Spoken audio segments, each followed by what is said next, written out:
حي على الفلاح۔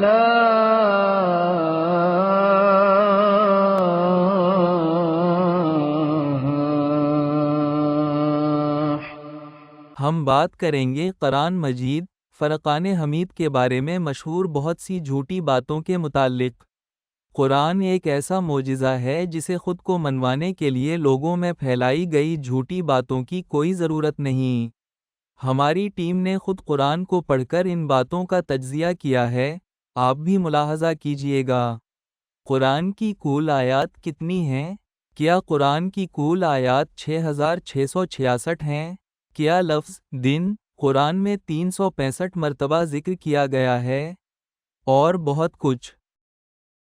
قرآن کی کل آیات کو گننے کے لیے ہم نے تمام آیات کو جمع کیا اور معلوم ہوا کہ بسم اللہ کے بغیر آیات کی تعداد 6236 ہے، اور اگر بسم اللہ کو شامل کر کے گنا جائے تو 6349 بنتی ہیں۔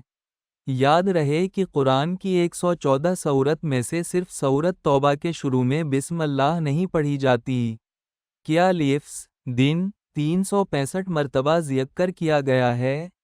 اگر دین کے حوالے سے جتنے بھی عربی الفاظ ہیں ان کو جمع کریں تو ان کی تعداد 462 بنتی ہے۔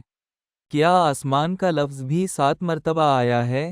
اگر گنا جائے تو آسمان کا لفظ 215 مرتبہ آیا ہے، جبکہ زمین کا لفظ 444 مرتبہ ذکر ہوا ہے۔ اسی طرح الفاظ کی ایک جوڑی کا ذکر بھی کیا جاتا ہے کہ دونوں کا برابر ذکر ہوا ہے، سوکر اور خمر، لیکن ان کی تعداد بھی ایک جیسی نہیں ہے، دونوں میں فرق پایا گیا ہے۔ الابرار اور الفجار کا ذکر بھی ایک دوسرے کے برابر نہیں ہے بلکہ مختلف ہے۔ قرآن میں لوہے کا ذکر بھی آیا ہے سورۃ حدید میں۔ یہ کہا جاتا ہے کہ سورۃ حدید قرآن کی 57ویں سورت ہے، اس لیے لوہے کا ایٹمی ماس بھی 57 ہے، جو کہ غلط بات ہے۔ مگر ایک بات بالکل درست کہی جاتی ہے کہ لوہے آئن کا ایٹمی نمبر 26 ہے، اور اگر عربی میں حروف ابجد کو شمار کیا جائے تو ان کی تعداد بھی 26 بنتی ہے۔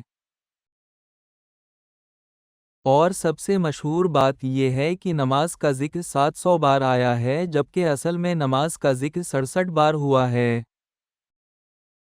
قرآن کا اصل مقصد انسان کو سمجھانا ہے، نہ کہ تعداد کی بنا پر اپنی بات منوانا۔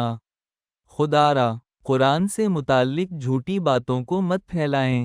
امام مالک رحمہ اللہ تعالیٰ کا قول ہے، دنیا میں کوئی ایسا شخص نہیں ہے کہ جس سے اختلاف نہ ہو سکے سوائے آپ صلی اللہ علیہ وآلہ وسلم کے۔